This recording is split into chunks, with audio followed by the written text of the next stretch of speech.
Hey folks, Gary Gulner here of Fab Solutions. I hope you're all well. We are still at the Customer Connect Expo in Las Vegas with the Mojo-CX team, and I'm with the CEO, Jimmy Hosang, and we're talking about the big 3 C's of AI. And we've already covered the first 2, which is around cost and complexity.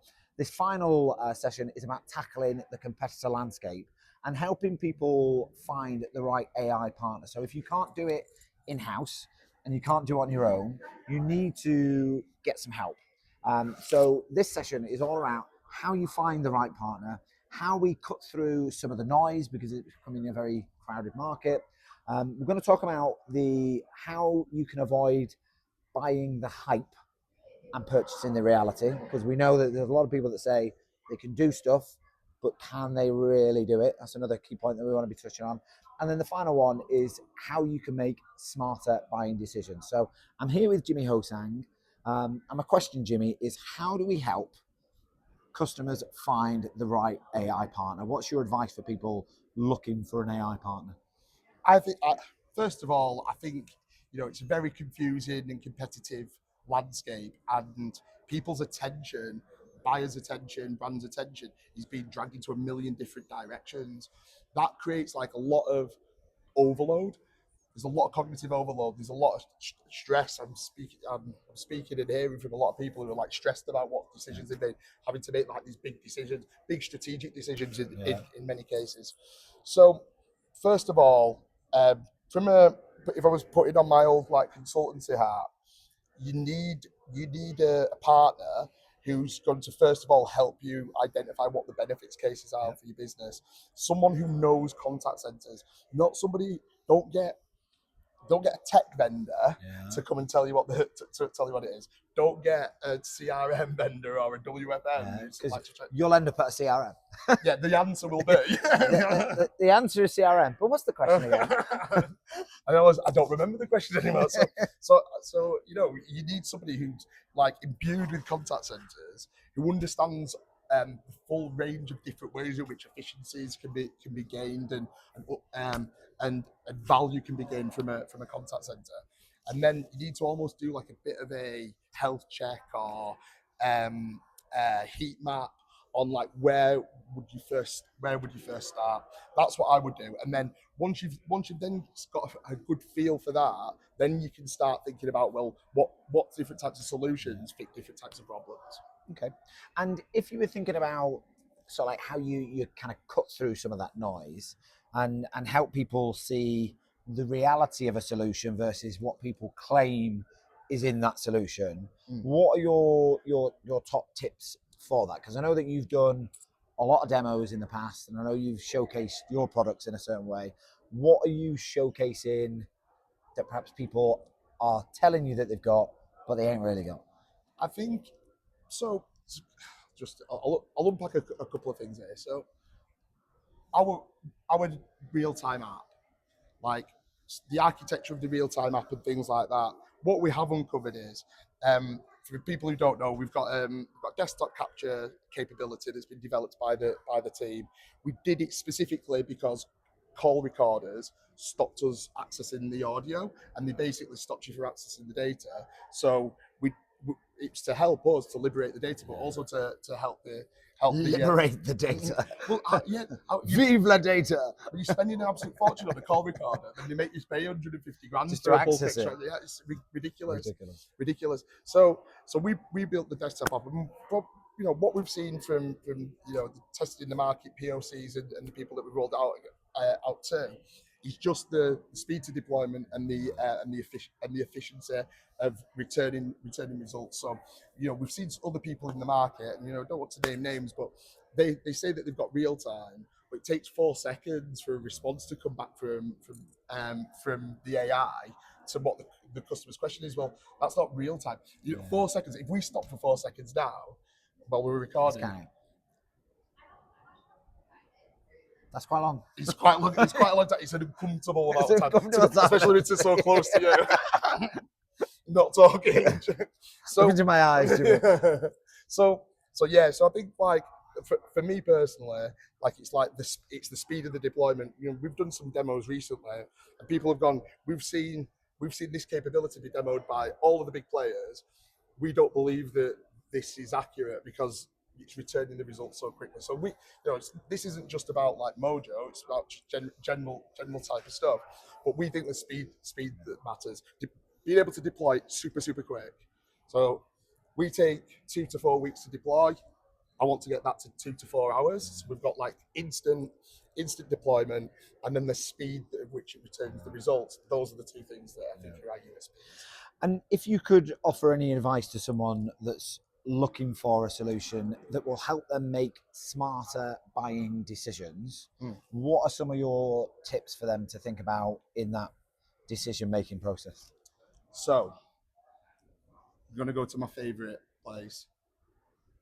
Do not buy AI solutions from your CCaaS provider or your CRM provider or your WFM provider. We've just alienated thousands of people by saying don't buy Exactly. that. That's it. So do not. So there's a reason for it, and the reason for it is like your WFM provider wants bums on seats. Your CRM wants bums on seats. Your CCaaS wants bums on seats.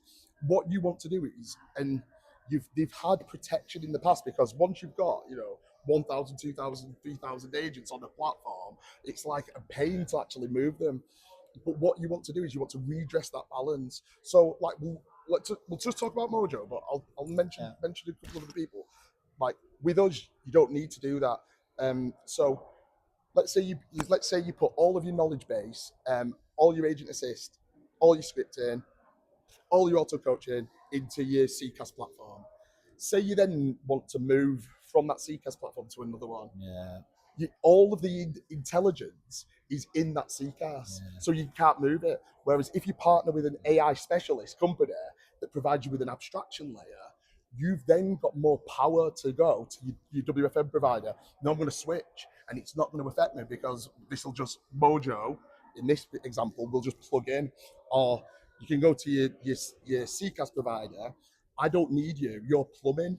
I've got my intelligence layer. Now, I'm talking about Mojo. Imagine if you could just switch over from, I'm not going to name names, but CCaaS Other vendor 1 to providers, CCaaS vendor 1 to CCaaS vendor 2, or you could go from one CRM to another CRM, and all you have to do is change some APIs, but the actual layer is just the same, and the delivery mechanism is through the Mojo app. That's what we think gives ultimate flexibility. And the final thing I'll say is, it's not just us. Like there's some other really good vendors. There's Amelia, YakTrack. There's other people like that.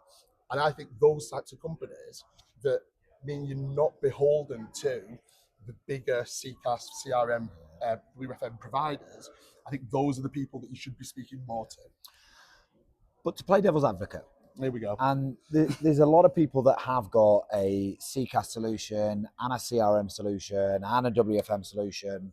And for them, they've got a relationship with those people and they've had that for over time. And that CCaaS provider comes along and says, hey, we can help you tap into AI. As a user, I've got faith, I've got trust, I've got a relationship with them. You're saying, don't put it with your CCaaS solutions provider. Put it with somebody who's independent to get that. That adds an extra layer of risk tech, and it adds an extra layer of risk. How do you mitigate against that so that the person making that decision doesn't get fired? Well, what was it? Nobody ever gets fired for hiring Accenture. Is that one? I think you're going to say something else. Begins with a V, maybe. But no, let's not talk about that. So from a risk perspective, this is I think the trade-off is hitting your benefits case versus the risk. So what we typically see is if you go in with like one of your big CCaaS players, they're going to be charging at least like 15 to 20 grand a month for different types of deployment. There's professional services wrappers that you're going to go with and stuff like that. All I would say is, I think that going back to what I was talking to you about earlier, I think champion challenger model. Why don't you see if your CCaaS provider will allow you to switch on a feature for, like, say, auto summarization versus us, or even a homebrew one that you built through like Amazon or Microsoft or OpenAI. Trial both of them. But I do think it's quite interesting. I think people's attitude to risk has changed completely. I think when I first started the company 7 years ago, risk, like everybody had such a low risk appetite. You know, didn't want to mess around, didn't want you to tap the networks, didn't want you to do X, Y, and Z, didn't want to move to cloud. Now everything's changed. So I actually think that, but first of all, risk appetite in the market has changed. But secondly, trial the big vendors versus the small vendors versus your homebrew option. Okay, so I'm hearing there that there is a competitive landscape. You need to think really clearly and carefully about what the strategy is for expanding your tech stack, and does that align to the benefits cases and the use cases. There's a question mark as to whether or not you would expand that within your existing technology vendors and providing almost like a champion challenger method to test out somebody else to mitigate that risk. But overall, I think what we're saying, the landscape is very competitive and you should enter it in a very considered way. A considered way with the right AI partner or platform whose goals are aligned with yours. Brilliant. So we've covered cost, we've covered complexity, and we've covered the competitive landscape. If you'd like to watch any of those videos, they're all available online, so please head back and have a look. But I'm at the Customer Connect Expo with Jimmy Hosang, and we're about to go back in to try and talk to lots more people and have some fun along the way. So thank you very much for tuning in. If you've been watching, take care. Speak soon. Bye-bye.